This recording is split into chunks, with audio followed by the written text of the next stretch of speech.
예, 안녕하세요. 저 포항공과대학교 노준석이라고 하고요. 이렇게 뭐 온라인, 오프라인 같이 하는 건데 금요일에 과학터치 제가 두 번째 해보는 건데 부산에 이어서 만나서 되게 반갑게 생각합니다. 오늘 제가 말씀드릴 내용은 메타물질이라고 하는 걸 혹시 들어보셨을 수도 있을 것 같아요. 그래서 주로 뭐 뉴스나 이런 신문 같은 거 찾아보면은 투명망토를 만들 수 있는 물질이다 라고 해서 많이 알려져 있어요. 그래서 그런 연구들이 실제 진행이 되고 있고, 근데 그걸 하기 위해서 우리가 투명망토라고 생각하면은 딱 떠오르는 거는 이제 눈에 안 보이는 거잖아요. 왜 눈에 안 보일까? 그게 이 빛을 저희가 활용을 해야 되는 거예요. 그래서 빛을 안 보이게 하든지 빛의 어떤 활용과 관계가 있어요. 그래서 이런 메타물질을 이용해서 어떻게 지난 한 20년간 그리고 지금 현재 이 순간에서도 그 뭐 투명막도를 만들기 위한 혹은 다른 연구들도 많이 있어요. 그런 것들이 어떻게 진행되는지 간단히 소개시켜 드리려고 해요. 그래서 크게 어렵지 않을, 좀 뒤로 가면 조금 어려울 수 있는데 그냥 오늘 강의를 듣고 메타물질이 이런 거구나 정도만 생각하시면 될 것 같아요. 그래서 우리가 이게 역사 시간이나 뭐 많이 우리 초등학교 때도 다 배웠어요. 인간이 이런 발전을 거치면서 발전을 해왔다고 해요. 석기시대, 구석기인들이 돌을 사용해서 사냥을 하기 시작하면서 이제 사냥을 잘하게 됐어요. 그래서 이제 잘 살았는데 갑자기 청동을 쓰는 사람들이 와서 이 석기시대 부족들을 다 이겨버렸어요. 왜 그럴까요? 청동이라는 게 이제 구리와 주석의 합금인데 돌보다도 단단한 거예요. 그러니까 싸우면 이길 수 있고 사냥을 하면은 더 쉽게 사냥을 할 수 있는 거죠. 그래서 돌보다 새로운 재료, 청동이라는 어떤 합금을 만드는 기술을 알게 되었고, 그거를 뾰족하게 어떤 모양을 낼 수 있는 그런 가공 방법, 재련 방법을 알게 된 거죠. 근데 이제 청동기 시대에 이제 사람들이 또 열심히 사는데 철을 쓰는 사람들이 나타난 거예요. 철을 발견하고 그 철을 재련하고 녹슬지 않게 하고 뾰족하게 하고 오래 쓸 수 있도록 더 단단하게. 그래서 이렇게 어떤 재료의 발견과 재료의 가공 방법, 만드는 방법을 알면서 점점 인류가 옛날에 이렇게 발전을 해왔다고 해요. 조금 더 이제 근대로 들어오면은 이게 보면 1차 산업혁명, 2차 산업혁명, 3차 산업혁명이에요. 그래서 지금 우리는 4차 산업혁명 시대에 살고 있다고 알고 있죠. 1차 산업혁명 때는 이제 엔진, 자동차가 나온 거예요. 이 엔진을 쓰면서 우리가 어떤 연력학 법칙을 이용해서 기계가 사람을 대신해서 일을 해주는 걸 발견했고요. 굉장히 이게 불과 한 100년 전이에요. 100년 전이었고, 그 다음에 전기를 사용하게 되면서 또 우리가 한번 크게 발전을 했고요. 그리고 우리가 현재 지금 살고 있는 게 사실 정보통신 시대인데 컴퓨터, 뭐 핸드폰, 메모리 이런 걸로 대표되는 시대예요. IT라고 하는데 이거는 어떤 차이가 있었을까요? 그러니까 정보통신의 시대는 실리콘이라는 재료를 사람들이 찾아내고 그거를 어떻게 가공하고 만들고 그거를 통해서 컴퓨터 칩을 만들고 그런 거를 통해서 어쨌든 재료의 그런 발견과 가공을 통해서 현재 우리가 이런 되게 행복한 시대에 살고 있어요. 근데 사실 이 다음 4차 산업혁명은 많은 얘기를 해요. 뭐 인공지능도 있고 또 뭐 나노기술, 또 양자 컴퓨터, 또 본의 아니게 우리가 지금 코로나 때문에 뭐 언택트 혹은 비대면 산업 이런 게 많이 떠오르고 있는데 사실 뭐가 될지는 잘 몰라요. 하지만 이 정보통신의 시대를 넘어서서 어떤 것이 분명히 온다는 것은 확실하고요. 그래서 뭐 바이오 연구하시는 교수님들은 뭐 이런 백신 같은 것들 혹은 양자광학을 연구하시는 분들은 양자 컴퓨터. 저 같은 경우는 이제 전자 대신에 그 빛을 사용하는 광학이라는 걸 연구하고 있는 거예요. 그래서 이 4차 산업이 어떤 게 우리 미래가 어떻게 될지는 물론 우리가 희망은 가지고 있지만 아직 어떻게 될지는 몰라요. 그래서 다 열심히 해야 되는 거고요. 그래서 보면은 어떤 기술이 이렇게 발전을 해요. 여기가 우리가 얘기하는 과학이에요. 사이언스. 물리, 생물, 화학, 지구과학, 수학. 그러니까 이런 것들이 이제 발전을 하죠. 그러니까 호기심에 의해서 이제 연구를 해요. 그러다가 여기 브레이크스루라고 하는 거는 굉장히 어떤 파격적인 일이에요. 뭐 노벨상이 될 수도 있고, 옛날로 치면은 전쟁, 세계대전, 혹은 핵폭탄의 개발, 그 다음에 세계대공황, 오일쇼크 이런 것들이었어요. 지금은 우리가 코로나라고 할 수 있겠죠. 불과 3년 전에는 알파고가 바둑을 두면서 다들 인공지능을 하게 된 거예요. 그래서 그 어떤 사건이 있으면은 이제 모든 사람들이 관심을 가지고, 사실 평소에는 우리가 과학자들이 뭐 하는지 잘 모르잖아요. 어떤 뭔가 사건이 있어야 과학자들이 이제 뭔가 빨리 해결해 줬으면 좋겠고, 그런데 그 시간이 되게 오래 걸린다는 거죠. 우리는 사실 뭐 지금 이 상황에서 코로나가 빨리 이제 백신이 개발되면 좋겠지만, 그게 우리가 여기 있는지 어디 있는지 잘 모르겠어요. 여기일 수도 있고. 그러니까 되게 오래 걸릴 수도 있는 거고, 또 어떤 기회에 되게 빨리 될 수도 있고 그래요. 그래서 어쨌든 우리가 지금 살고 있는 여기가 어떤 이 마이크로 기술, 전자공학이에요. 그래서 이미 충분히 이런 어떤 성숙한 단계에 있어서 우리가 전자공학의 혜택을 받으면서 살 수 있어요. 전자제품 없이 살 수 없잖아요, 우리가. 그런데 이제 그거와 대비되는 게 어떤 마이크로와 나노라는 거 많이 들어봤죠. 되게 작은 10의 마이너스 9승분의 1m인데 그 나노 기술 혹은 광학 그런 것들은 아직도 여기 단계예요. 사이언스에서 어떤 가능성을 보여주는 단계. 그래서 쉽게 생각해 보면은 우리 일상생활에서 살면서 나노가 들어간 거를 사실 별로 들어본 적이 없을 거예요. 있어요? 학생 우리 나노 들어간 거 들어본 적 있어요? 혹은 메타물질 들어봤어? 살면서? 가끔 있어요. 우리 저기 선크림 같은 거 보면은 그 뒤에 성분표를 보면은 나노 파티클 이런 게 막 들어가 있어요. 그런 게 있고 또 최근에 나온 퀀텀닷 TV. 옛날에는 어떤 염료를 사용해서 TV를 봤는데 이제는 퀀텀닷이라는 그런 양자 조각들을 이용해서 우리가 빛을 발광해서 TV를 보고 있어요. 그래서 하지만 굉장히 일부예요. 그래서 나노 기술이 여기 이 테크놀로지로 가서 우리 생활을 바꾸려면은 어떤 광학 기술이 아직은 좀 더 시간이 많이 걸릴 것 같아요. 그러니까 그 얘기는 오늘 제가 투명망토를 여기서 딱 보여줄 수가 없고 그 과정의 어떤 어떤 동향들 이런 걸 소개해 줄 수 있는 거예요. 그래서 미래에는 저도 이제 그런 걸 꼭 하고 싶은 거죠. 그래서 이렇게 발전할 거다. 그래서 보통 50년 정도가 걸려요. 그래서 우리는 사실 지금 컴퓨터 막 쓰고 있지만 그게 처음 나온 거는 벌써 50년, 60년 지났거든요. 그래서 이런 시간이 걸린다. 그래서 그럼 여기 이제 사이언스라는 게 어떤 호기심, 궁금한 거였어요. 아까 우리 영화 얘기를 하셨었는데 저도 어렸을 때 초등학교 때 유치원 다닐 때 꿈이 있었어요. 아, 이런 게 있으면 정말 좋겠다. 만화책에서 보던 것들, 게임에서. 요새 친구들은 모르는, 여기 아버님들은 아실 수도 있을 것 같은데 드래곤볼이라는 만화가, 일본 만화가 있었고 그건 이제 에너지를 모아서 장풍을 쏘는 거예요. 이렇게. 그리고 여기 있는 안경을 쓰면은 이 사람이 어떤 에너지가 보여요. 전투력이 보여요. 배가 고픈지 안 고픈지, 센 놈인지 약한 놈인지. 그리고 뭐 최근 들어서 보면은 해리포터, 스타크래프트 게임에 보면은 투명망토가 나오죠. 그리고 뭐 이 스타워즈라는 영화 요새 다시 이제 개봉하고 있는데 광선검, 과거로 돌아가는, 이거 하고 싶었어요. 시험을 잘 못 보면 다시 과거로 돌아가서 시험을 잘 보고 싶었거든요. 그래서 하여튼 이런 것들이 이제 제가 어렸을 적 꿈이었는데 여기에 들어가는 공통된 어떤 요소가 뭔지 아시겠어요? 네. 이미 아까 제가 제목에서 말씀드렸죠. 다 빛하고 연관되어 있는 거예요. 빛을 다루는 것들이에요. 빛을 없애고 빛을 굉장히 세게 모아서 이게 레이저들이에요. 혹은 무기 같은 거죠. 그리고 이런 것들이 하여튼 빛과 연관된 학문인데, 그러니까 포토닉스, 포톤이라는 게 그러니까 일렉트론, 전자와 대비되는 그 빛의 어떤 알갱이들이에요.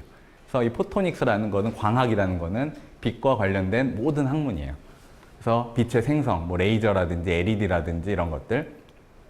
그리고 그래서 이제 한 5년, 6년 전에 노벨상을 2개 받았어요. 노벨 물리학상, 노벨 화학상을 이 광학에서 받았는데 현미경 기술을 굉장히 발전시킨 것과 파란 LED 이미 상용화가 됐죠. 그래서 이런 것들이 노벨상을 받았다는 얘기는 이제 아직 조금 시간이 더 걸린다는 얘기예요. 우리가 일상생활에서 자유롭게 사용하기에.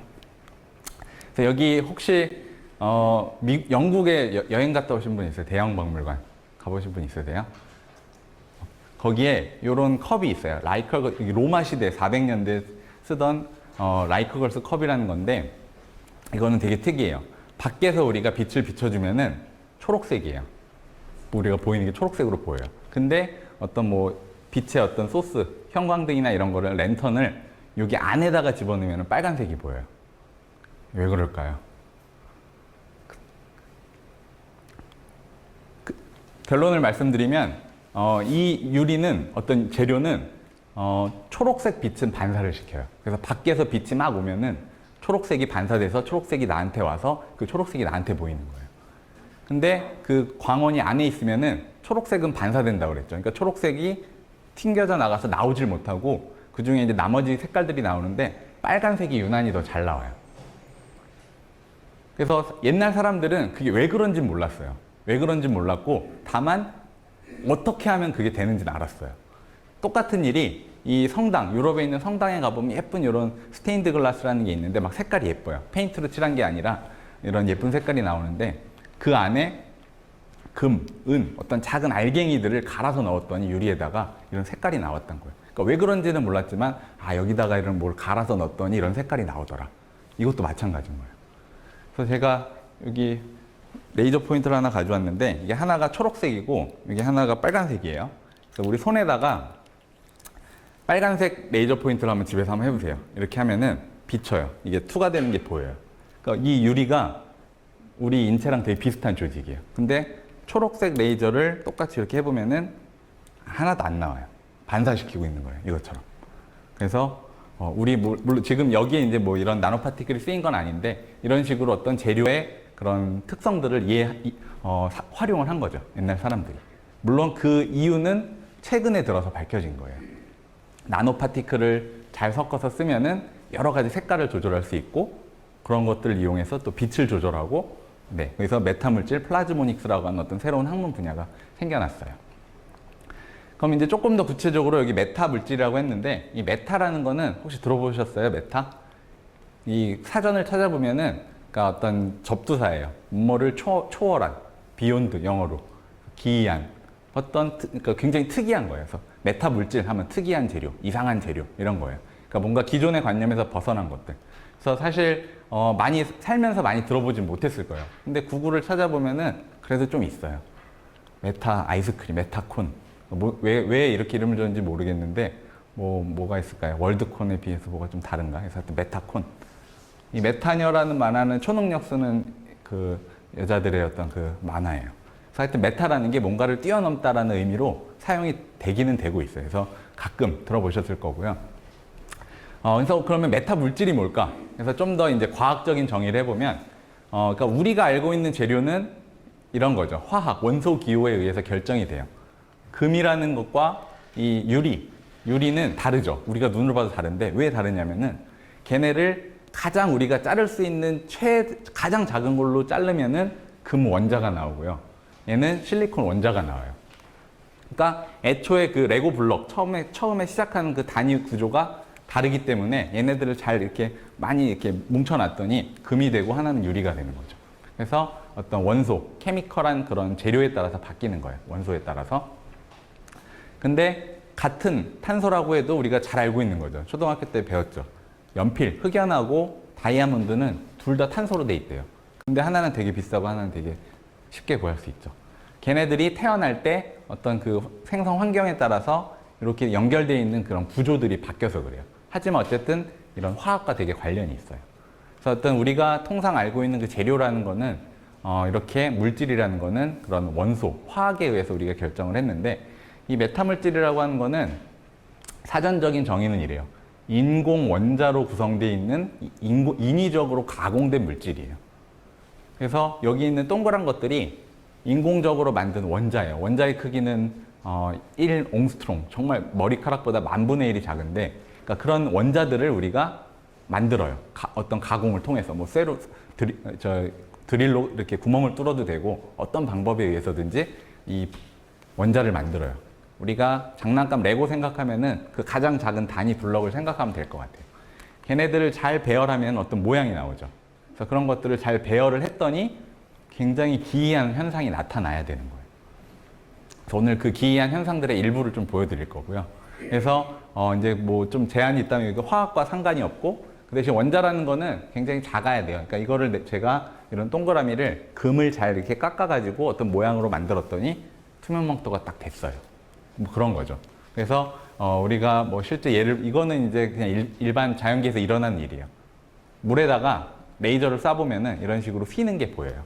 왜 휠까요?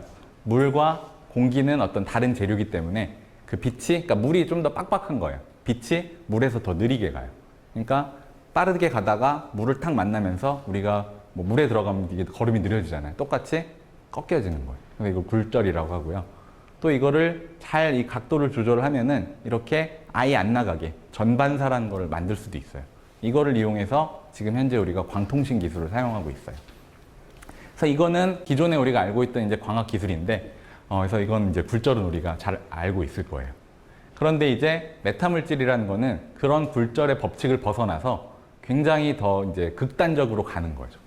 그러니까 우리가 자연계에서 볼 수 있는 최대 굴절률이 한 5 정도 돼요. 공기가 1이고요. 5배 정도 큰데 사람들이 인공적인 원자를 잘 만들었더니 굴절률이 50, 100이 됐어요.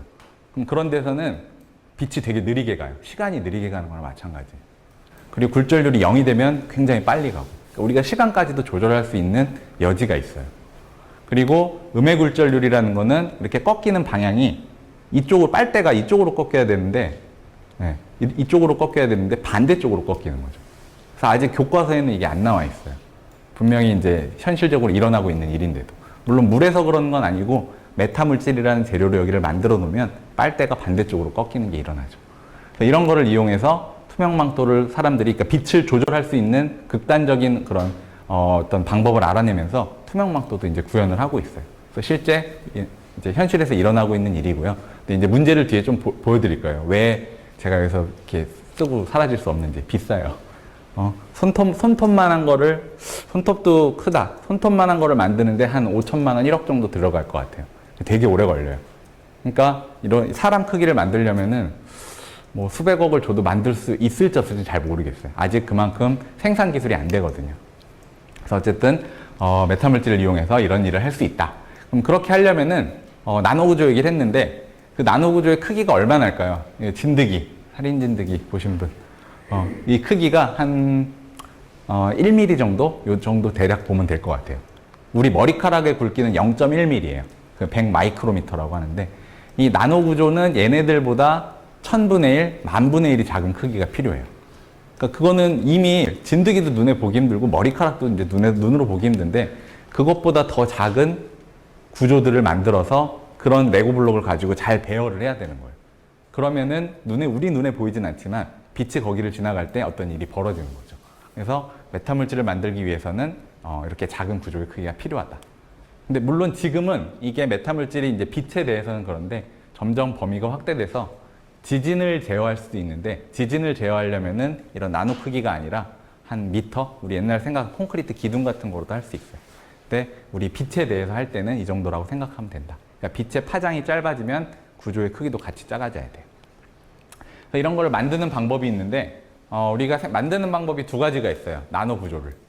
우리가 생각하는 이런 레고 블록이게 벽돌을 쌓아서 만드는 이런 방법이 하나 있고요. 바텀업이라는 거 하는 건 밑에서 위로 올라가는. 탑다운이라고 하는 거는 이제 조각, 큰 돌 조각을 갖다 놓고 이렇게 깎아가지고 모양을 만드는 거예요. 그래서 이거는 이제 우리 현실에서 있는 일이고, 이거를 요런 정이라고 하죠. 이거를 가장 작게 만들 수 있는 게 얼마나 되는지 아세요? 일본에 있는 장인이 한 0.1mm 되는 드릴을 이제 손으로 만들 수 있대요. 그게 제일 작은 거예요. 사람이 할 수 있는. 그러니까 사람이 이제 그거보다 작게는 못 하는 거죠. 그래서 이런 나노 가공 기술들, 우리가 사실 현실에선 보기 힘든데 어떤 갈륨이라든지 헬륨 같은 이온, 그러니까 그 원소를 이온화를 시키면은 그 걔네들이 가지고 있는 에너지를 가지고 이렇게 우리가 밀링이라는 건 우리 기계 가공에도 있어요. 밀링을 할 수 있어. 깎아낼 수가 있고, 또 전자를 쏴서 없애버릴 수도 있고, 또 원자들을 그냥 직접 본드처럼 트위저 가위를 가지고 이렇게 집게를 가지고 붙일 수도 있어요. 그거는 이런 방법에 해당이 되겠죠. 그래서 이런 가공 기술들을 사람들이 열심히 20년, 30년 전에 만들었더니 이제 그런 걸 가지고 이렇게 메타물질을 만들 수가 있는 거죠. 메타물질뿐만 아니라 많은 나노 구조들을 만들 수 있게 되었어요. 그래서 이런 것들이 이제 구현이 되면은 아까 말씀드린 투명망토, 또 레이저를 작게 만들 수도 있고요. 레이저를 작게 만들면 무슨 일이 벌어질까요? 이거는 이 레이저의 크기가 한 1mm 정도 되는데 얘네들을 한 100 나노미터 정도로 만들 수 있다면은 그게 바이러스의 크기예요. 그러면은 우리가 지금은 바이러스를 약으로 이제 죽이거나 어떻게 해야 되는데 그런 레이저가 있다면은 바이러스를 직접 우리 몸에 레이저를 투입해서 이렇게 지져서 죽일 수도 있어요.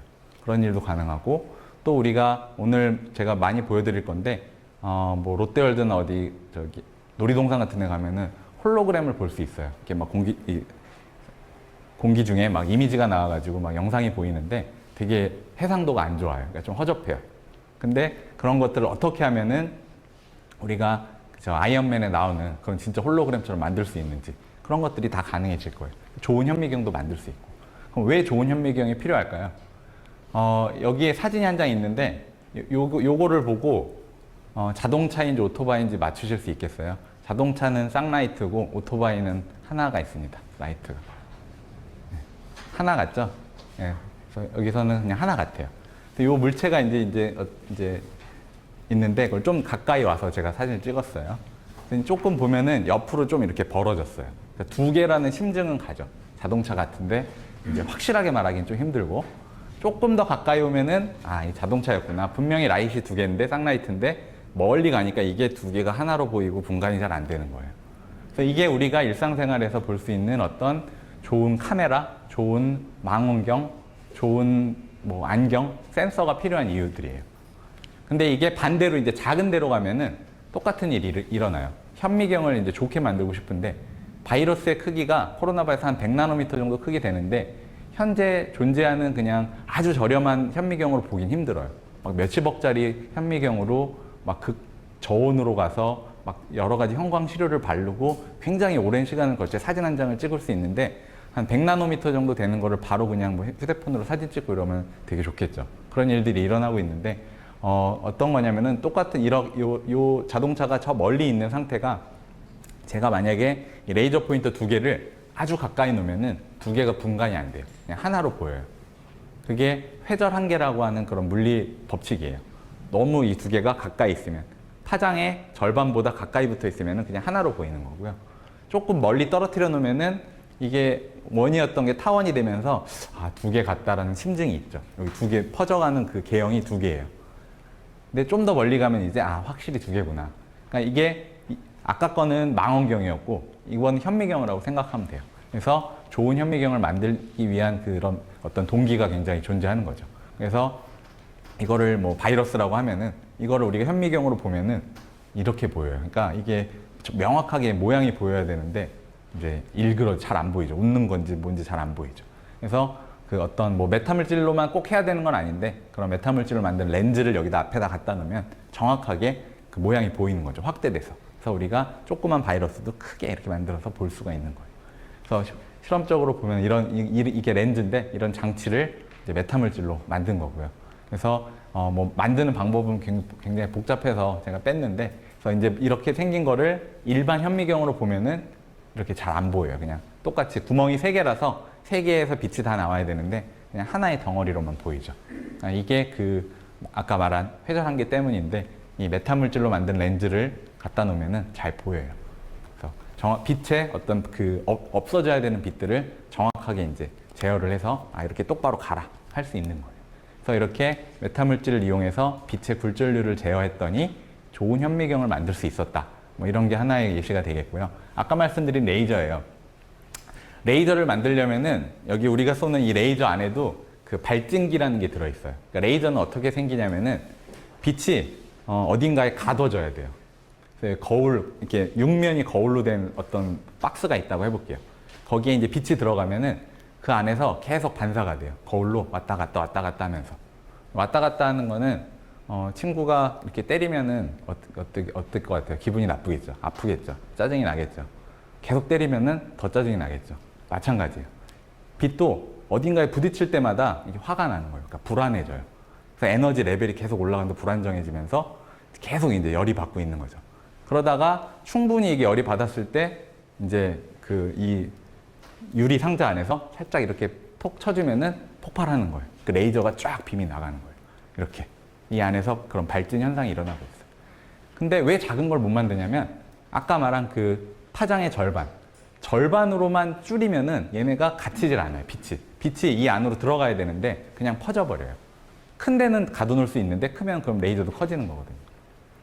그래서 그거를 아주 작은 빛을 포집하는 장치, 발진기라고 하는 거를 아주 작게 만들 수도 있고 그렇게 되면 이제 이런 나노 레이저를 만들 수도 있어요. 그래서 이 크기가 바이러스보다 훨씬 작은 것도 만들 수 있고 근데 물론 뭐 실용적으로 해결해야 될 문제들은 아직도 여전히 많아요.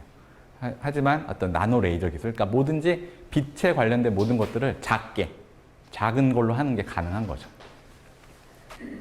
그래서 뭐 음굴절에 대해서도 아까 설명을 드렸고 처음에 만든 거는 이렇게 굉장히 특이해요. 전파에서 실험을 하다가 점점 이제 눈에 보이는 가시광선 쪽으로 내려왔고, 우리가 알고 있는 적외선은 파장이 길고 가시광선, 자외선 이렇게 있는데, 사람 그 파장에 따라서 이제 다양한 구조들이 있는데, 처음에는 이제 그 전파, 마이크로웨이브, RF, 우리 통신하는 거기에서 시작을 했다가 되게 커요. 얘네들은 보면 이게 센티미터 크죠. 근데 지금은 굉장히 작은 나노 구조로 이제 만들고 있고요.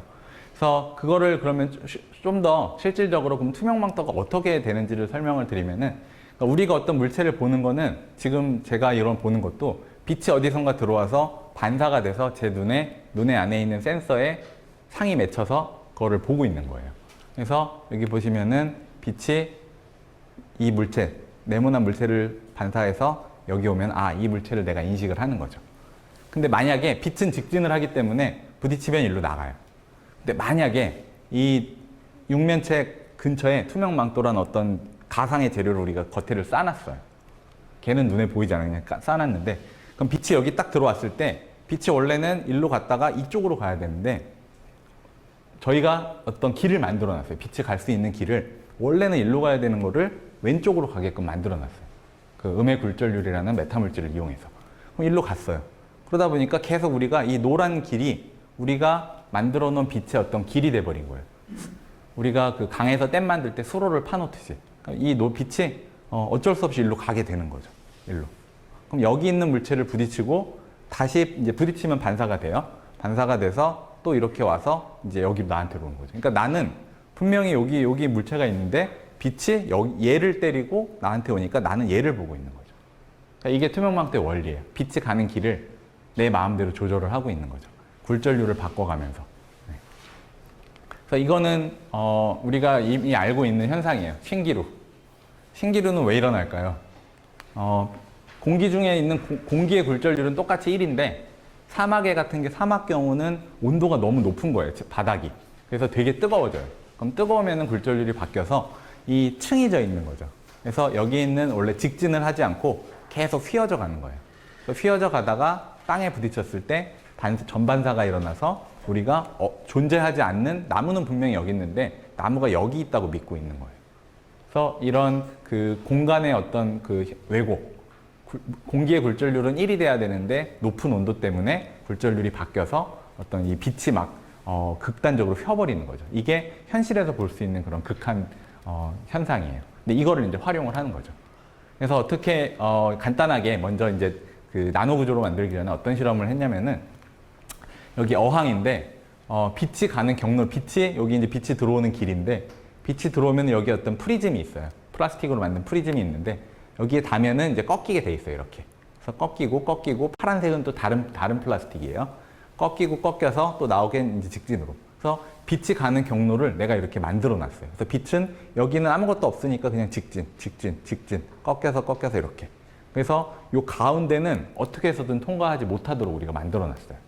그래서 여기 보면은 수족관인데 카메라가 여기 있고 물고기들이 여기 헤엄을 치고 있고 뒤에는 어떤 풀이 있고 여기에 있는 그런 그 플라스틱 어떤 판이 있어요. 덩어리가 있어요. 이게 이제 투명망토예요. 그래서 보시면은 여기서 사진을 찍은 걸 보면은 여기 이제 뒤에가 보이죠. 뒤에가 보이면서 물고기가 여기 가운데 들어가면은 안 보여요. 그러니까 그 영역은 어떻게 해서도 빛이 들어갈 수 없도록 우리가 설계를 해놓은 거예요. 빛의 방향을 이렇게 바꾸면서. 그래서 여기 가운데가 이제 분명히 공간이 있는데 이제 물고기가 여기 안으로 들어가면 안 보이죠. 그래서 이제 위로 이제 나올 거예요. 이렇게 위로 이렇게. 네. 그러니까 이거는 사실 투명 망토라기보다는 빛의 그런 경로를 조절해서 안 보이는 구간, 음영이 지는 그런 공간을 우리가 만들어 놓은 거예요. 마찬가지로 이거는 이제 프로젝터를 가지고 영사를 하는데 여기 빛이 이 가운데는 못 지나가게끔 만들어 놨어요. 그래서 이 고양이가 요 안에 들어가 있으면은 이제 아무것도 안 보이게 되는 거죠. 그래서 분명히 여기 뒷면이 보이고 이제 여기 들어가면은 안 보이죠. 근데 여기 보면은 약간 색깔의 차이가 있어요. 그러니까 완벽하게 우리가 100% 이제 컨트롤 할 수는 없었던 거죠. 그래서 근데 어쨌든 뒤에가 이제 배경이 보이지만 이 고양이의 모습은 보이지 않더라. 빛의 경로를 조절했다. 예, 그래서 이런 것들이 이제 저거는 이제 현실에 있는 플라스틱 같은 거로 한 거지만 제가 오늘 보여주진 않았지만 많은 연구 결과들이 있어요. 작은 구조들을 조그맣게 만들어서. 근데 저렇게 크게 만들기가 힘들어요, 아직은. 그래서 그런 게 이제 되면 이거는 뭐 그냥 가상의 어떤 그림들인데 이런 것들을 이제 실제로 한 10년, 20년, 30년 뒤에는 이뤄낼 수 있을 거예요. 그래서 이제 뒷부분에는 조금 다른 이야기를, 홀로그램 관련된 이야기를 하려고 하는데, 이게 작년에 그 2019년 세계 경제 포럼에서 올해의 10대 기술, 미래를 세상을 바꿀 10대 기술로 선발된 10가지인데, 그 중에 하나가 이 메타 물질로 만든 렌즈예요. 그러니까 우리가 알고 있는 렌즈, 제 안경 보시면 되게 두껍거든요. 눈이 나빠서. 근데 이거를 아주 얇게 만드는 기술이 있어요. 그래서 저희가 이 안경을 10,000분의 1 두께로 만들 수 있어요. 메타 물질을 이용해야만 해요. 이런 유리나 플라스틱 가지고는 안 돼요. 그래서 이런 얇은 렌즈가 가능하면은 어떤 일이 벌어질까? 그게 아까 서두에 말씀드렸어요. 전자공학이라는 거는 우리가 컴퓨터, 휴대폰 보면은 맨날 휴대폰 크기는 맨날 똑같죠. USB 메모리칩 크기는 맨날 똑같은데 용량은 계속 늘어나요. 1년 지나면은 2배가 돼 있고 64기가, 128기가 이렇게 계속 늘어나요. 그 이유가 뭐냐면은 같은 공간 안에 그 전자 어떤 부품들, 그런 것들을 계속 작게 만들어서 계속 집적을 할 수가 있어요. 그렇게 해도 전자들이 거기서 활동을 하는데 아무 문제가 없어요. 근데 빛, 광학 기기들은 작게 만들면 어떻게 된다? 동작을 안 해요. 그래서 이런 큰 우리 DSLR 렌즈들이나 뭐가 있을까요? 카메라들, 망원경 이런 것들을 작게만 만들면은 작동을 안 하는 거죠. 물론 그럼에도 불구하고 지금의 어떤 갤럭시나 이런 아이폰에 들어가는 그런 렌즈 기술들도 굉장히 좋아요. 충분히 작긴 한데 그것보다 이제 더 많은 걸 하려면은 더 작게 만들어야 되는 거죠. 그래서 광학 기기를, 렌즈를 작게 만드는 것은 모든 사람들의 이제 희망이죠. 그게 아까 말씀드렸던 레이저를 작게 만드는 것, 현미경 해상도를 높이는 것 다 똑같은 이야기예요. 그래서 이제 그거를 보면은 이제 기존의 이런 볼록 렌즈는 빛이 모이죠. 그래서 굴절에 의해서 스넬의 법칙이라는 굴절에 의해서 빛이 이렇게 여기 한 점으로 모이는데 이런 나노 구조들을 이용해서 똑같은 일을 이뤄낼 수 있어요. 이때는 굴절은 아니고 이 빛이 가지고 있는 위상 파면이라고 하는 거를 우리가 제어해서 여기 부딪힌 애는 더 많이 꺾여라. 여기 있는 애는 똑바로 가라. 이렇게 하나하나 우리가 공간상에서 빛을 변조할 수가 있어요. 그래서 모든 볼록 렌즈, 오목 렌즈, 조합 여러 가지들을 다 이런 나노 구조들로 똑같이 할 수가 있어요. 그러면은 얘는 한 1cm 됐던 게 얘는 한 1 마이크로미터, 10,000분의 1, 100,000분의 1 두께가 되는 거죠. 그러니까 굉장히 얇아졌죠. 물론 그 두께면은 사실 이렇게 우리가 팔랑팔랑 하다 보면 다 부러질 거예요. 그래서 당장 그거를 쓸 수는 없는데 뒤에다가 판을 붙이고 하면은 조그만 두꺼워서 한 0.01mm 정도, 그 정도는 이제 쓸 수 있을 거예요. 그래서 이런 현상을 이용하면은 빛을 마음대로 조절할 수 있어요. 꺾을 수도 있고, 모을 수도 있고, 퍼질 수도 있고, 이상한 데로 가라. 그게 아까 우리 투명망토에 나왔던 거죠. 그래서 그런 일들이 이제 일어나면은 이런 걸 할 수가 있을 거예요. 이게 바로 우리가 지금 보고 있는 홀로그램의 현실이에요. 좀 보이긴 보이는데 좀 어둡고 조악하고 이렇게 해상도가 좋지가 않아요. 그러니까 뭐가 있다는 건 보이는데 잘 안 보여요. 그래서 이런 거 롯데월드나 아니면 박물관 같은 데 가보면은 이런 영상들이 나와서 막 인사하고 이런 거 있죠. 그래서 이런 건데 이제 실제 우리가 원하는 수준은 이런 거죠. 영화에서 보는 아이언맨이나 아니면 이게 다 컴퓨터 그래픽으로 만들어낸 건데 정말 진짜 같은 거죠. 안경 딱 쓰면은 내 눈앞에 저런 현실이 벌어지는 거예요. 그러니까 이런 것들이 가능하려면은 해상도를 높여야 되고 작게 만들어야 되고 그래야 되는데 그러려면은 기존의 이제 그런 홀로그램 기술로는 불가능하고 나노 기술을 써야 된다는 거죠. 그래서 여기 보시면은 요 구조들이 아까 말한 그 나노 막대기예요. 원자예요, 하나. 레고 블럭을 이렇게 규칙이 있어요. 저희가 만든 규칙이 있는데 그 규칙에 의해서 배열을 하면은 이거를 보면은 아무 의미가 없죠. 그냥 저게 뭐야 이러는데 여기에다가 빛을 쪼이면은 이런 홀로그램이 나와요. 보시면 아인슈타인 그림인데 지금 여기 빛 때문에 잘 안 보일 텐데 아인슈타인 얼굴은 MC 스퀘어라고 이제 제가 굉장히 고해상도의 홀로그램을 만들어 놨는데 이 디바이스의 크기는 불과 한 1mm도 안 돼요. 요만한 조그만 데서 이렇게 큰 홀로그램을 만들어 여기를 다 채울 수도 있어요. 그래서 이런 간단하게 저희가 연구실에서 실험을 해봤는데 그래서 여기에다 이제 이런 식으로 요게 가까이서 보면은 얼굴이 잘 보여요. 그래서 여기 보면은 그 모든 공간에 저희가 점으로 이렇게 그런 좀 빨간 빛으로 이런 그림을 그리고 이런 글자를 만들어 놓은 거예요. 그래서 홀로그램의 해상도가 높아진다. 그래서 이런 거를 이용해서 많은 걸 할 수가 있어요. 그래서 저희 학교 로고도 만들어서 시연을 해보기도 하고 많이 보셨죠, 아버님들. 저희 집에서 노는 건데 조금 다릅니다. 그래서 다른 그림인데 이제 이 문제가 뭐냐면은 기존의 홀로그램들을 보면은 그 색깔이 하나밖에는 안 됐어요. 하나, 그러니까 빨간색은 빨간색만 되고 초록색은 초록색만 되고 파란색은 파란색만 되고 그러려는데 세 개를 다 섞어야 되죠. 우리가 많은 색깔을 내려면. 그래서 빨, 녹, 파 이게 다 돼야 되는데 그런 것들을 이제 하나하나 할 땐 잘 됐는데 섞었더니 이제 노란색이 나오는 거죠. 이런 홀로그램들. 그래서 지금은 두 개지만 두 개, 세 개, 이 세 개의 색을 조합하면은 우리가 무한한 색 좌표를 만들어낼 수가 있거든요. 그래서 이제 그런 홀로그램 기술이 있고요. 그래서 또 이제 그 어떤 걸 할 수 있냐면은 혹시 요새도 초등학교에 있는지 모르겠는데 여기에 지금 이제 글씨를 써요. 매직펜으로 글씨를 쓰면은 안 보여요. 비밀 편지예요. 근데 여기다가 물을 바르거나 뭐를 이렇게 뭐 시킨 거를 하면은 이제 글씨가 나타나는 게 있어요. 그런 걸 혹시 아나요? 혹은 돈이나 여권 같은 데 보면은 그냥 눈으로 보면 안 보이는데 자외선을 쪼이면 이런 그림이 나타나도록. 그러니까 이게 우리가 invisible 뭐 잉크 이런 말 쓰는데 그러니까 뭔가 정보를 숨겨놓은 거죠. 그러니까 색칠을 하면은 보이는데 혹은 물을 닿거나 어떤 특정한 빛을 쪼여주면 여기 뭐가 나타나도록. 이런 거를 이용해서 이게 아까 제가 보여드린 메타 물질인데 홀로그램 그 메타 물질이에요. 여기다 홀로그램 이런 캥거루 그림이 나왔는데 이 그 홀로그램 장치를 눈으로 보면은 이제 아무것도 보이지가 않아요. 그러니까 그 우리 TV 이제 그 시간 끝나면은 막 지지직 하는 그런 화면 혹시 기억하세요? 그런 그냥 보여요. 뭔가 아무 의미 없는 정보들. 물론 더 작게 들여다보면 이런 구조들이 보이는데. 이런 거를 이용해서 제가 초등학교 때 하던 그런 게임을 생각해 보면서 홀로그램도 나올 수 있게 하고 눈으로 보면은 이제 3.14는 파이죠. 파이가 나올 수 있도록. 그래서 이거는 홀로그램은 공중에 떠져 있는 이미지고 이거는 여기 이제 기판을 보면은 색깔 빨간색이 더 반사가 많이 되게 초록색이 더 반사가 많이 되게 이제 설계를 해 놓은 거예요. 그래서 이런 여기 보면은 이런 어떤 나노 구조들이 있는데 얘네들이 돌아가는 각도들이 이렇게 다 비슷해요. 그래서 보면은 여기에다가 레이저를 쏘면 홀로그램이 똑같이 3.14 나오고 여기도 똑같이 3.14 나오는데 눈으로 보면 얘는 뚱뚱하고 얘는 얇아요. 뚱뚱한 거는 빨간색, 얇은 거는 초록색이 보여요. 그래서 이거는 이제 그 빛의 반사를 우리가 조절해 놨지만 홀로그램 입장에서는 똑같은 아이들인 거죠. 근데 얘네를 이제 잘 섞으면은 뭐 이런 식으로 이제 이 색깔을 낼 수도 있고요.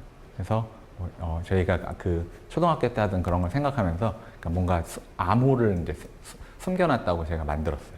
그래서 이런 것도 할 수 있고요. 그래서 이제 이런 거를 이제 실제로 얘네들이 실생활에 이용이 되려면은 이제 크게 만들어야 되고 또 우리가 옷을 생각하면 투명망토 이렇게 입어야 될 거 아니에요. 이렇게 구부러져야 되고 물론 요새 TV나 전화기도 접히고 뭐 TV도 요새 말리고 하는데 그런 게 되게 어려워요. 그래서 이런 딱딱한데 그냥 만드는 게 아니라 이런 볼록한데 오목한데 혹은 이런 팔랑팔랑한데 이런 데도 똑같은 거를 만들어서 저희가 어떤 뭐 메타 물질이 이런 데서도 되고 여기서도 되고 여기서도 되고 그러니까 그런 활용도를 점점 높여가고 있어요. 그래서 이런 걸 하려면 이제 어떤 설계나 이런 기술뿐만 아니라 생산 기술, 그러니까 공장에서 만들 수 있는 기계들이 있어야 돼요. 근데 아직은 그렇지 않아요. 그래서 아마 이제 뭐 한 10년 뒤, 5년 뒤, 10년 뒤면은 뭐 삼성전자나 이런 데서 그런 설비를 해서 할 수도 있을 거예요. 네. 그래서 이제 그런 거고요. 그래서 뭐 이렇게 여러 가지 아까 말씀드렸던 색깔, RGB, 빨록파를 다 이제 구현을 했고요.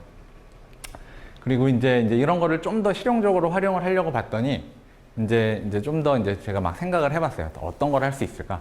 그래서 우리가 액정이라는 게 있어요. 액정이라는 거는 그 우리 TV, LCD TV에 쓰이는 건데, 그러니까 평소에는 어떤 하나의 어떤 홀로그램 이미지를 내다가 어떤 다른 외부의 자극, 전기 스위치일 수도, 온오프 스위치일 수도 있고, 손으로 이렇게 터치일 수도 있고, 또 온도 변화, 열일 수도 있고, 또 화학 물질의 변화, 이런 것도 여러 가지 어떤 반응을 하면은 다른 그림이 나오게, 다른 영상이 나오게 그런 걸 할 수 없을까 생각을 하다가 평소에는 그냥 어떤 A라는 이미지가 나오다가 저희가 이제 어떤 스위치를 켜면은 다른 이미지가 나오도록. 그러니까 이 메타 물질로 만든 홀로그램 활용도를 이제 높이려고 한번 해봤어요. 그래서 이 액정이라는 거는 그 안에 우리 리퀴드 크리스탈이라고 하는 게 뭐 전기를 걸어주면은 누워있던 게 이렇게 쓰고 뭐 누워있고 이런 건데 걔네를 바꾸면서 저희가 그 또 빛의 경로를 조절할 수 있게 되었어요. 그래서 보면은 아이고 하나씩 제가 이게 동영상이라 좀 느리네요. 네, 그래서 이거는 이제 전기를 가하면은 이게 지금 동영상이 잘 안 나오네요. 근데 하여튼 이렇게 전기를 가할 때마다 영상이 바뀌고요. 얘는 열을 가하면 여기 밑에 이제 온도를 높이고 있는데 시간이 좀 걸려요. 온도를 높이면은 점점 하나가 이미지가 없어지고 이제 다른 홀로그램 이미지가 나타나고 있는 거예요.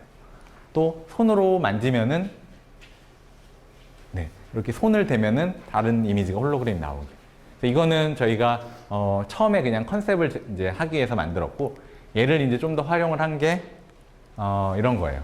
그러니까 우리가 뭐 어떤 뭐 공사장이나 아니면 어떤 좀 위험한 데서 일을 할 때 어떤 예를 들어서 유독가스가 나오면은 어떤 우리 센서가 있으면 좋잖아요. 그래서 가스 감지하면은 뭐 이제 밖으로 나가게 하고 그런 것들이 있는데 그런 거를 나노 기술을 이용해서 할 수 없을까 생각을 하다가 어떤 유독가스가 이 메타물질에 닿으면은 위험 신호를 알려주는 거를 만들어서 저희 어떤 보안경에다가 붙여서 실제로 이제 좀 현실에서 뭐 상용화는 안 됐지만 조금 이용할 수 있도록 한번 해봤어요. 그래서 평소에는 그냥 평상시에는 이렇게 괜찮다라고 표시를 하다가 아니면 뭐 여기 저기 시계라든지 우리 저 갤럭시 뭐 와치 같은 거 있잖아요. 그런 데다가 해도 될 것 같아요. 그래서 가스가 들어와서 또 유독가스가 발견이 되면은 위험 신호를 화면으로 이제 홀로그램 여기 영상으로 알려주는 거예요. 물론 소리로 알려줄 수도 있고 여러 가지 방법이 있는데 이제 그렇게 한번 해봤고요. 그래서 저희 이제 여기 안경에다가 보안경에다가 딱 붙여놓고 여기에 이제 신호가 딱 뜨도록 그러면은 이제 그 아까 서두에 보여드렸던 그런 그 만화에서 나오는 안경 같은 거죠. 뭔가 여기 신호가 보이는데 내 눈앞에서 위험 신호가 이제 보이는 거예요. 뭐 소리로 해도 되지만 소리가 꼭 작동이 안 되는 환경도 있거든요. 그래서 이런 식으로 위험한 가스가 나오면은 도망가라. 네, 괜찮으면 다시 안전하다. 이런 게 이제 향후에는 나노 기술이 좀 활용될 여지가 있지 않을까 생각해서 열심히 이제 개발을 하고 있고요. 그래서 이제 여기는까지는 홀로그램이었고 마지막 이제 한 몇 장은 그 색깔을 내는 연구예요. 색깔은 우리가 그런 염료, 기존에는 그런 페인트 같은 걸로 이제 색깔을 냈었어요. 근데 그런 거 없이도 나노 구조를 이용하면은 굉장히 어떤 똑같은 우리가 그런 RGB 색깔을 낼 수 있는데 친환경이기도 하고 에너지도 적게 소모되고 여러 가지 가능성이 있어요. 물론 아직은 완벽하진 않아요. 완벽하진 않은데 그래서 이런 나노 구조들을 잘 배열했더니 이런 파란색 계열의 색깔을 내기도 하고요.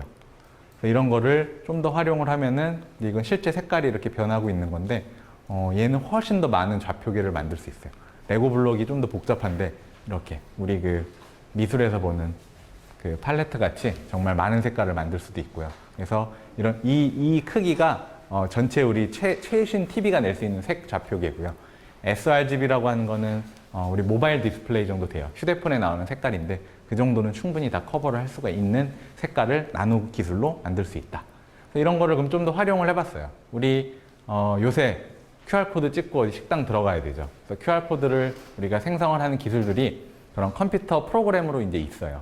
프로그램으로 이미지를 만들어주는 기술이 있는데 이거는 진짜 그 물리적인 디바이스를 가지고 QR코드를 만들 수도 있어요. 이거는 보안 등급이 되게 높아요. 그래서 이거를 뭐 해킹이나 이런 게 물론 지금 우리가 식당 가거나 어디 관공서 들어갈 때 QR코드 찍는 거는 보안이랑은 조금 차이가 있긴 한데 보안 기능을 높여서 뭐 결제하고 이런 거에 쓸 수도 있어요. 그래서 여기 있는 코드, QR코드가 그 나노 구조 이런 걸 가지고 색감을 다르게 해가지고 진하게 뭐 연하게 이렇게 해서 만든 거예요. 그래서 실제 굉장히 많은 색깔을 낼 수가 있고요. 그래서 얘를 이제 들여다보면은 이런 색깔이 나오는데 그 안에는 이런 나노 구조들이 이제 모양이 다르면 색깔이 다른 거죠. 그래서 이제 이런 걸로 만든 QR코드를 실제로 이제 이걸 보여드릴게요. 휴대폰에 있는 앱으로 스캔을 하면은 진짜 이제 읽히는 거죠. 근데 그 안에 원래 있는 그 본 코드는 이제 저희만 알고 있는 거예요. 만든 사람만. 그래서 보안 그 레벨을 굉장히 높여서 뭐 한 코드 안에 수백 개, 그러니까 무한대까지도 늘릴 수 있는데 이론적으로는 지금은 한 수백 개 정도의 그런 어떤 코드 암호를 심어 놓을 수가 있는 거죠. 그래서 이게 이제 다른 QR코드에서 어떤 다른 기능을 저희가 휴대폰이랑 연동을 시켜 놓은 거죠. 그리고 이제 마지막으로 갤럭시 몇 부터 있나요? 이 안면 인식으로 로그인 하는 것들이 있어요. 최근에는 이제 안면 인식으로 결제까지 한다고 하는데 그거를 하게 하는 게 여기 핸드폰 여기 보면은 센서가 있어요. 이 센서는 뭘 하는 거냐면은 도트 프로젝터라고 하는 건데 점을 이렇게 막 쏴주고 있어요. 그래서 점이 레이저인데 점이 이렇게 퍼지다가 사람 얼굴에 닿으면은 이제 돌아오는 거예요.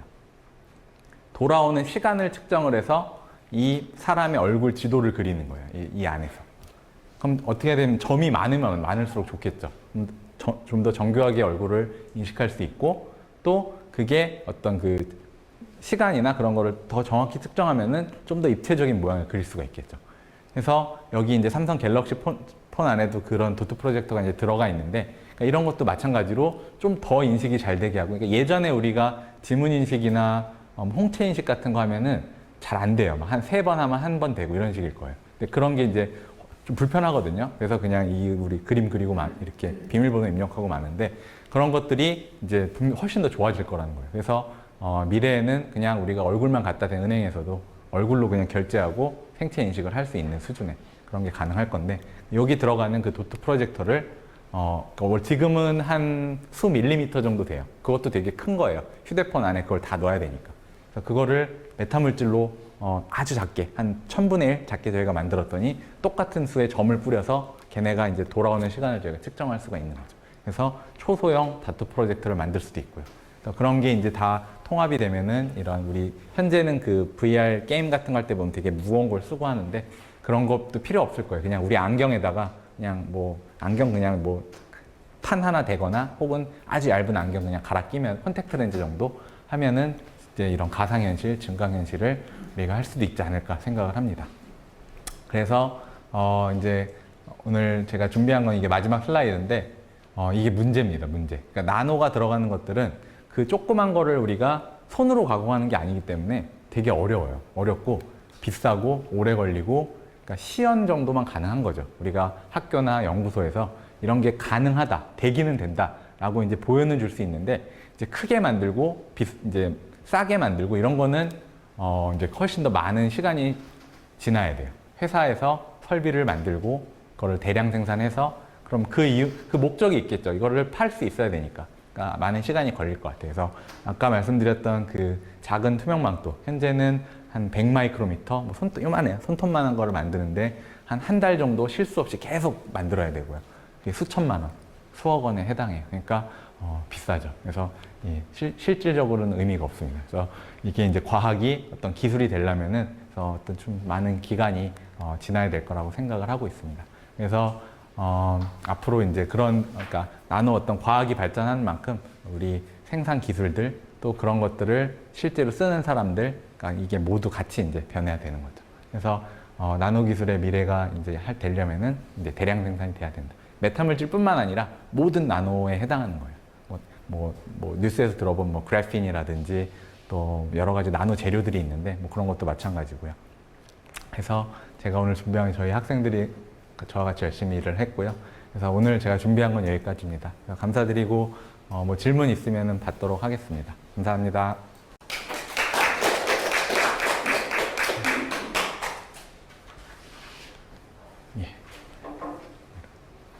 예.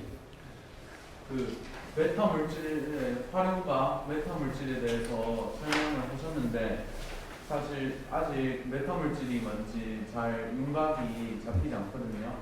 그래서 메타 물질이 그냥 단순히 나노 물질 중에서 안에 구조를 바꿨을 때 불철량이 달라지는 나노 물질 중 한 가지인 것인지 아니면 메타 물질만의 다른 그런 그룹이 있는 것인지 궁금하고 아까 메타 물질은 화학적으로 증명을 할 수 없다고 말씀을 하셨는데 그러면 어떤 공정을 통해서 메타 물질을 변형시키는 것인지 궁금합니다. 그러니까 메타 물질이라는 개념은 어떤 구조를 우리가 그러니까 새로운 재료를 만드는 게 아니에요. 새로운 재료를 만드는 건 우리가 그 원소 주기율표에서 새로운 원소를 찾아내고 혹은 연금술 막 이런 건데 그런 게 아니고 예를 들어 금이 있어요. 원래 금은 되게 반짝반짝한 귀금속인데 얘를 아주 잘게 잘라서 조그맣게 만들었더니 아까 그 유럽에서 나온 것처럼 색깔이 막 나오잖아요. 그러니까 성질이 바뀌어요. 그래서 걔네들을 작게 만들어서 잘 배열을 이렇게 우리가 어떤 규칙이 있어요. 그 잘 배열을 했더니 기존의 금이 나타내는 성질이 아니라 예를 들면은 굴절률이 막 심하게 바뀌는 거예요.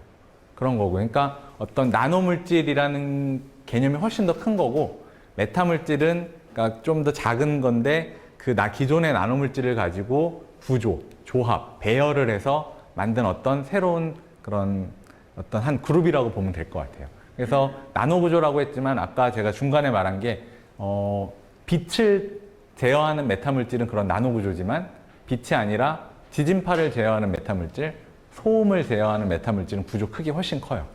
지진파는 우리가 이 파장의 주기가 한 미터, 수미터거든요. 그러니까 콘크리트 하나가 요렇게 된 단위블록 하나가 돼요. 그러니까 그 구조를 제어하는 것, 제어를 통해서 새로운 성질은 너무 많아서 이제 다 할 수가 없는데, 이제 기존에 우리가 자연계에서 존재하는 재료가 나타내지 못하는 성질들. 불절률이 굉장히 크다든지, 굉장히 작다든지, 아니면 음수가 나온다든지, 뭐 투과가 되게 많이 된다든지, 반사가 많이 된다든지, 이런 것도 되게 많아요. 그래서 하여튼 좀 개념을 생각하면 이상한 물질인데, 그게 어떤 화학적인 작용으로 만든 게 아니라 물리적인 어떤 그런 배열을 통해서 만들었다. 네, 그게 이제 핵심이 될 것 같아요. 질문 한 가지만 더 하자면, 이거 빛을 제어하는 메타물질을 만들 때 금을 잘라서 만든다고 하셨는데 왜 굳이 금을 사용하는지 궁금하고, 또 빛을 말고 말씀하신 것처럼 지진파나 소리를 제어할 때는 금 말고 또 다른 물질을 사용하는지 그에 대해서. 맞습니다. 예, 그게 사실 왜 금을 예로 들은 거지 무조건 금을 써야 되는 건 아니에요. 근데 이제 여기 보이는 건 요거 같은 경우는 이제 실리콘으로 만든 건데, 실리콘도 있고 금으로 만든 거는 여기 없네. 하여튼 근데 금을 쓰는 이유는 그러니까 이거는 아마 이제 대학교 가면 배울 거예요. 전자기파를 빛을 제어할 때 여러 가지 어떤 전자기파의 성질들이 있어요. 아까 표에 보면은 이 유전율이라는 게 있고 투자율이라는 게 있는데, 그러니까 어떤 물질이 빛이 들어왔을 때 전기적으로 얼마나 얘가 변하는지, 자기적으로 자석의 성질이 얼마나 변하는지, 그런 숫자들이 있는데, 그런 숫자들을 어떤 우리가 기존에 뭐 맥스웰 방정식이라고 하는 그 식에 대입을 해서 어떤 값들을 이제 뽑아내는데, 그게 원하는 성질을 나타낼 수 있는, 가시광선에서 그 성질을 나타낼 수 있는 재료들이 대표적인 게 이제 그런 귀금속들이에요. 금, 은, 백금 이런 것들. 이게 이제 적외선 쪽으로 가면은 이제 실리콘이라든지 뭐 또 많이 실리콘 석영 같은 거라든지 이런 게 될 수도 있어요. 그러니까 그 주어진 파장에 주어진 그 빛의 그 색깔, 주어진 파장에 적합한 그런 재료들이 있어요. 그러니까 우리가 기존의 재료들을 사용해야 되다 보니까 그렇게 하고 있어요. 그러니까 꼭 금을 써야 되는 건 아닌데, 그런 우리 가시광선이라고 하는 우리가 눈으로 보는 이 빛에서는 금, 은 이런 게 제일 많이 쓰여요. 예.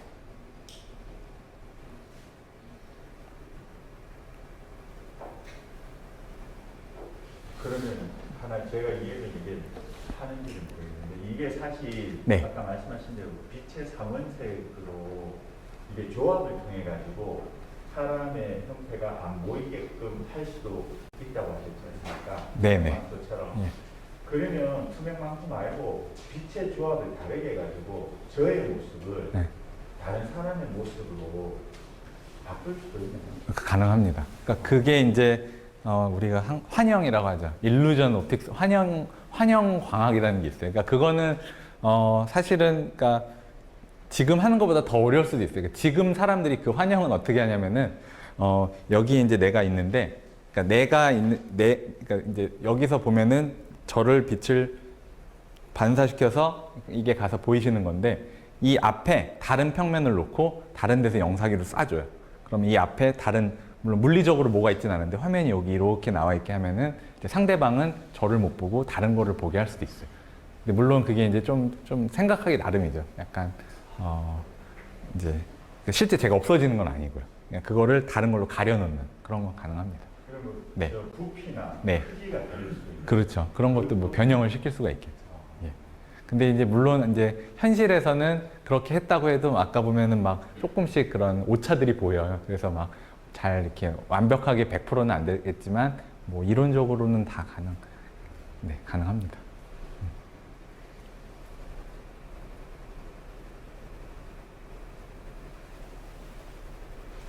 그저 비행기가 이제 스텔스 저축이 예. 가능하잖아요. 그건 어떤 문제를 그렇게 되는 거죠? 스텔스는 이제 똑같은 원리입니다. 스텔스는 이제 레이더가 이제 스텔스는 이 빛은 아니고 전자기파에서 파장대가 훨씬 길어요. 마이크로웨이브 RF라고 하는 영역인데, 그러니까 얘 지금 여기 빛보다 한 10,000배, 10만 배 이상 긴, 훨씬 100만 배 이렇게 긴 파장인데 마찬가지로 이 레이더라는 게 빛이라고 보시면 돼요. 레이더가 쏴서 돌아오는 게 있으면은 이제 인식을 하는 거예요. 돌아오는 게 없으면 계속 이제 갔다가 안 오니까. 그래서 레이더가 쏜 거를 이제 이렇게 반사된 걸 보는 건데 스텔스라는 거는 여기에 이제 어떤 특정한 도료가 발라져 있어요. 그래서 이게 빛이 이게 전파가 오면은 얘를 다 흡수해 버리는 거. 그러면 돌아오는 게 없기 때문에 여기 레이더에서는 인식을 못 하거든요. 그래서 아까 제가 이렇게 돌아간다고 했던 개념이 있는데 이 스텔스라는 거는 조금 약간 두 개가 같은 거예요. 근데 스텔스는 그냥 오는 거를 다 흡수해 버리는 거고 그래서 돌아갈 수 없게 만드는 거고 아까 말한 이렇게 돌아서 뒤로 나가게 하는 거는 빛이 들어왔을 때 이제 좀 더 액티브하게 그러니까 이렇게 돌아서 나가게 그러니까 뒤에 있는 거를 막고 올 수도 있는 경우인 건데 이제 현재 스텔스는 이제 그냥 다 흡수해 버리는 거예요. 그래서 그 도료가 이제 특정 파장을 다 흡수하게끔 저희가 이제 만들어 놓은 거죠. 그래서 이제 차세대 스텔스는 흡수하는 것뿐만이 아니라 이런 식으로 우회시켜 버리는 게 차세대 스텔스로 이제 연구가 되어지고 있습니다. 예. 그래서 원래 이 메타물질이 처음 나오게 된 것도 그 미 공군에서 그 스텔스 다음 기술을 만들기 위해서 사실 시작을 한 거였고요. 그 20년 전이었고요. 예. 예. 스텔스기에 발라져 있는 물질도 메타물질인가요? 스텔스에서? 스텔스기에 발라져 있는 물질. 그거는 메타물질이 아니에요. 그거는 그냥 메타물질이라고 봐도 될 수도 있는 어떤 약간 페인트 같은 거예요. 도료. 근데 물론 그 도료 안에는 어떤 저도 잘 모르는데 어떤 물질들이 막 섞여 있어요. 그래서 그거를 뭐 메타물질로 봐도 될 것도 같기도 한데 뭐 사람들이 그렇게 부르진 않는 것 같아요. 그냥 도료라고 하지. 예. 근데 하여튼 그 역할은 되게 비슷해요. 왜냐하면 빛을 다 그 전파를 다 흡수해버리는 거니까. 예. 그러면 나중에 투명 망토를 만들었을 때 예. 그 투명 망토를 떨어뜨리면 못 보지 않나요? 그때 투명 망토를 떨어뜨렸죠. 그러니까 이제 그러니까 투명망토를 우리 이제 해리포터 영화 보면은 사실 그런 게 있어요. 이렇게 썼는데 그러면은 밖에서는 안 보이는데 예를 들어 안에 있는 사람은 밖을 또 봐야 되잖아요. 뭐 그런 것도 이제 우리가 고려를 해야 되고 또 스타크래프트 그런 게임 같은 거 보면은 이제 없어지는 건 있는데 없어지는 거 찾는 것도 있거든요. 옵저버라고 해가지고 거기서 나오는 것들. 그러니까 그런 기술도 같이 발달이 되기는 될 거예요. 근데 이제 현재는 이제 이 없애는 거를 좀 더 하고 싶은 거고, 근데 그럼에도 불구하고 거기서 튀어나오는 어떤 빛들이 있어요. 그러니까 그런 거를 뭐 잘 이제 디텍션을 해가지고 잘 측정을 한다면은 그런 그 검출 장치 그런 것도 만들 수 있을 거고 만들어야 돼요. 그러니까 숨기기만 하면 안 되잖아요. 나쁜 짓을 하면 안 되니까 찾아내는 것도 찾아야죠 우리가. 네. 좋은 생각입니다. 예. 개구리알을 물에 넣으면 잘 안 보이잖아요. 네. 그러면 개구리알이랑 메타물질이랑 좀 비슷한 건가요? 그러니까 그러니까 원리는 비슷할 수 있죠. 왜냐하면 개구리 알이 뭔가 물에 넣었을 때 잘 안 보이는 거는 개구리 알 예를 들어 겉에 이제 뭐 이렇게 약간 투명하게 싸져 있잖아요. 그거랑 물에 이제 물에 이제 굴절률이 있는데 그거랑 이제 이게 교묘하게 비슷해지면서 우리한테 잘 안 보이는 그런 일이 발생해요. 그러니까 그거 말고도 사실은 굴절률을 우리가 잘 맞추면은 잘 안 보이게 할 수 있어요. 그러니까 원리는 굴절률을 조절해서 안 보이게 한다는 건 똑같지만 이제 그 경우에는 이제 걔네들이 이 개구리 알이 이제 자연계에서 잘 살아남을 수 있도록 그렇게 이제 적응을 해가면서 그런 재료가 된 거고, 하지만 그 재료의 굴절률은 자연의 법칙을 벗어나진 않는다. 원래 있던 거니까. 그러니까 하지만 원리는 똑같아요. 굴절률을 조절해서 그러니까 보호색 같은 거죠. 잘 안 보이게 하는 거죠. 네. 원리는 메타물질이라고 할 수는 없지만 원리는 비슷해요. 네. 그 최근에 통신도 방통신으로 바꾸면서 좀 더 속도도 빨라지고 하는데 이런 메타물질은 이 굴절률도 조절을 할 수 있듯이 반도체 같은 데도 메타물질을 적용해서 빛이 전기보다는 속도가 빠르니까 맞아요. 반도체 내에서도 좀 더 빠르게 연산을 할 수 있는 반도체를 만들 수 있지 않을까요? 맞습니다. 그게 그래서 이제 전자랑 제가 광자랑 비교를 했어요. 일렉트로닉스 전자공학이랑 포토닉스 광학을 비교를 했는데 이제 일렉트로닉스에 아까 제가 슬라이드를 뒤로 가긴 좀 먼데 이제 전자의 좋은 점은 작게 만들어도 얘네가 작동을 잘해요. 그 좋은 점이죠. 근데 전자의 문제는 느리고 열이 많이 나요. 그래서 우리 왜 구글 찾아보면은 애플 컴퓨터에 계란 후라이 하는 그런 거 보이거든요. 근데 광자는 빛은 훨씬 빨라요. 1000배, 1000배 빠르지만 그래서 학생이 말한 것처럼 훨씬 더 빠른 컴퓨터를 만들 수 있어요. 그게 뭐 광 컴퓨터 아니면 양자 컴퓨터가 다 그런 식이에요. 근데 문제는 계속 얘기했던 작게 만들어야 되는 컴퓨터 정도면 이만한 크기가 돼야 되는데 그거를 작게 만들면 얘네들이 작동을 안 하는 거예요. 그래서 그 안에 들어가는 그 부품들이 많아요. 전자로 치면은 뭐 트랜지스터, 다이오드, 그다음에 구리로 된 도선, 기판 이런 게 다 여기에도 있어야 되는데 뭐 레이저 같은 거는 좀 사람들이 많이 연구를 했고 센서도 많이 연구가 됐지만 이제 또 많이 해야 될 게 그 빛이 이제 다니는 길, 도파관이라고 하는데 웨이브 가이드도 만들어야 되고 또 그 이제 웨이브 가이드 도파관이 갈라지는 길 이런 것도 다 만들어야 돼서 많은 사람들이 하고 있는데 이게 인텔의 그 포토닉 칩이라는 거를 구글에서 한번 찾아보세요. 그러면은 전자 컴퓨터가 광학 버전이 그대로 다 있어요. 근데 그 요소 기술들은 우리가 지금 만들고 있는데 이제 얘네들을 다 통합해서 막 컴퓨터처럼 하려면은 시간이 조금은 더 걸릴 것 같아요. 근데 분명히 좋은 점은 이제 속도가 훨씬 빠르고 부팅하는 즉시 이제 컴퓨터 그냥 바로 켜질 거예요. 그런 게 된다면. 빛의 속도죠, 정말. 네. 근데 아직은 만드는데 조금 어려움이 있다. 덩치가 크다.